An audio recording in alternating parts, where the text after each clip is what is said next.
छत्तीसगढ़ का हसदेव अरण्य पूरे देश में चर्चा का विषय बना हुआ है। बता दें कि जंगलों की कटाई के विरोध में हसदेव में लोग आंदोलन कर रहे हैं।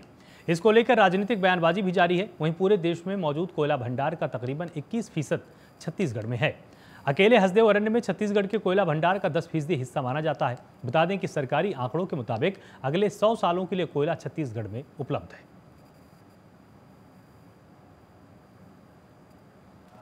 हसदेव अरण्य को बचाने के लिए वहाँ के आदिवासी लगातार लड़ाई लड़ रहे हैं। आम आदमी पार्टी भी लगातार सड़क की लड़ाई लड़ रही है। ज्ञापन प्रदर्शन हर तरह के आंदोलन आम आदमी पार्टी ने किए हैं। भूपेश बघेल जी जो पूर्व में हसदेव अरण्य को बचाने की बात करते थे, सत्ता में आने के बाद पुलिस फोर्स लगा के बलात्कार तरीके से वहाँ के पेड़ को काट रहे हैं, जिसका हम विरोध करते हैं। हमने विगत दिनों महामहिम राज्यपाल के पास जाके राज्यपाल महोदया के माध्यम से महामहिम राष्ट्रपति महोदया को हमने पत्र लिखा है। हमने उन्हें निवेदन किया है कि आप यहाँ की जो आदिवासी लड़ाई लड़ रहे हैं उस पर रोक लगाइए।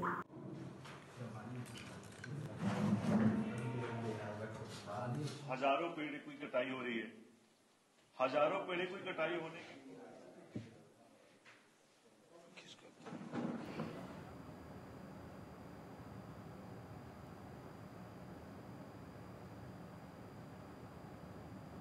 खबर बालाघाट से, जहां कान्हा नेशनल पार्क पुणे पर्यटकों के लिए खुल चुका है और एक बार फिर अब रिजॉर्ट में दोबारा रौनक लौट चुकी है। बता दें कि हर साल जुलाई से सितंबर 3 माह कान्हा नेशनल पार्क बंद किया जाता है, क्योंकि ये बरसात के वन्य जीव का प्रेजेंट कॉल रहता है। इसमें जीव की वंश वृद्धि होती है। वहीं दूसरी ओर वर्षा ऋतु में पार्क के कच्चे रास्ते दलदली भूमि यात्रा के लिए उपयुक्त नहीं रहते। इसके चलते प्रशासन स्तर पर पार्क को 3 माह बंद रखा जाता है। इस संबंध में MP3 सफारी रिजॉर्ट के मैनेजर श्री पॉल ने बताया कि रिजॉर्ट में पर्यटकों की बुकिंग शुरू होने लगी है। हमारे पास 1 सप्ताह तक की बुकिंग सभी एडवांस के रूप में आ चुकी है। वहीं जिप्सी मालिकों ने अपने वाहनों को अपडेट कर लिया है ताकि पर्यटक की भीड़ आने पर वाहन में कोई गड़बड़ी ना हो।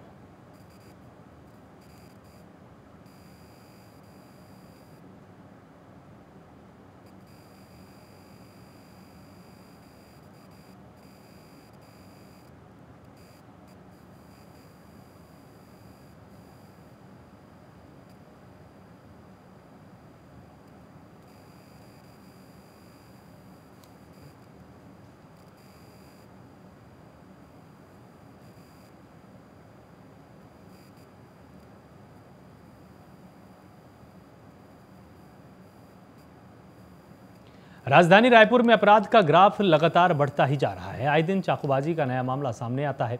ताजा मामला टिकरापारा थाना क्षेत्र का है, जहां लूडो खेल रहे एक युवक पर अपराधियों ने रॉड से ताबड़तोड़ हमला कर मौके से फरार हो गए। गंभीर रूप से घायल युवक को आसपास के लोगों ने अस्पताल में भर्ती कराया, जहां युवक का उपचार चल रहा है।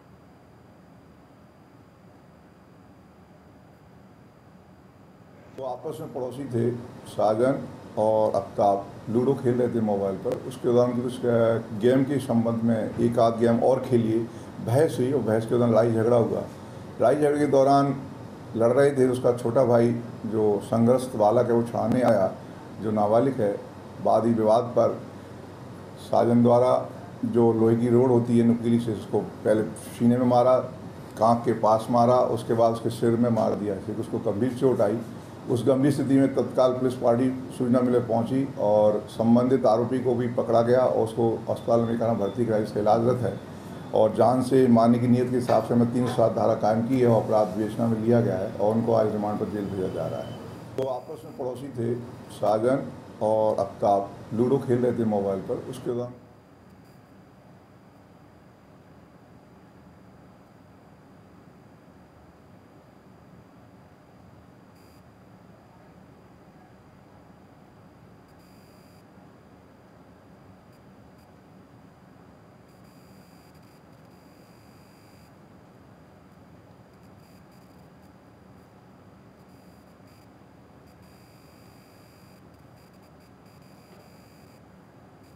मुख्यमंत्री भूपेश बघेल ने बिलासपुर इंदौर बिलासपुर विमान सेवा का वर्चुअल तरीके से शुभारंभ कर दिया है।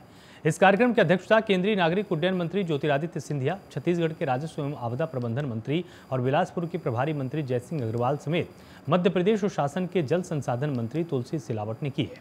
सुबह 10:45 पर बिलासा देवी केवट हवाई अड्डा बिलासपुर चकरभट्टा से ये होने वाला है। राज्य शासन ने 41 करोड़ रुपए की लागत से बिलासपुर एयरपोर्ट का विकास 3 CVFR श्रेणी में करके DGCA से लाइसेंस लिया है। बता दें कि बिलासपुर एयरपोर्ट से 1 मार्च 2021 से 72 सीटर नियमित घरेलू विमान सेवा का संचालन हो रहा है। इसमें दिल्ली, जबलपुर, बिलासपुर, प्रयागराज सेक्टर के लिए नियमित फ्लाइटें चल रही हैं।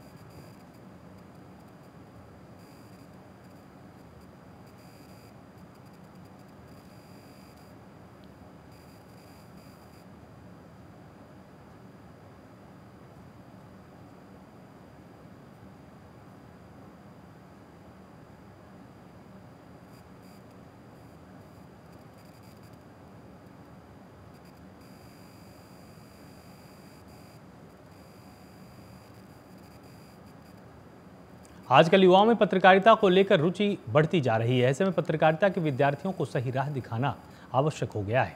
इस कड़ी में रायपुर के अग्रसेन महाविद्यालय के प्राचार्य डॉक्टर युलेंद्र राजपूत ने पत्रकारिता के छात्रों को सुझाव दिया। छात्रों को सुझाव देते हुए उन्होंने कहा कि विद्यार्थी पहले अपना स्नातक पूरा करें और पत्रकारिता के सारे गुण सीख लें।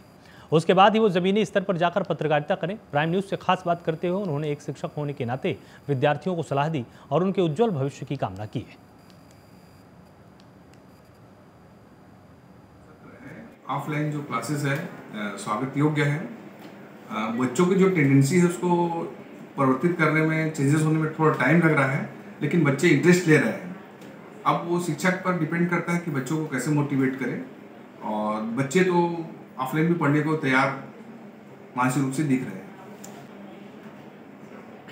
पत्रकारिता में ट्रेनिंग का एक बहुत बड़ा महत्व योगदान होता है, तो हम लोगों ने उसी चीज़ को ध्यान में रखते हुए एक स्टूडियो का निर्माण कराया है, जिससे कि बच्चों को हमारे महाविद्यालय में ही, हमारे महाविद्यालय के जो प्राध्यापक हैं और छत्तीसगढ़ के जो ख्याति प्राप्त विद्वान हैं, प्रख्यात जो पत्रकार हैं, अनुभवी पत्रकार हैं, उन लोगों को बुला के बच्चों के सामने उनका अनुभव को रख के, उनके ज्ञान को रख के बच्चों को हम लोग ट्रेनिंग देने का प्रयास करते हैं, जो हमारे को बहुत महत्वपूर्ण एजुकेशन का पार्ट है।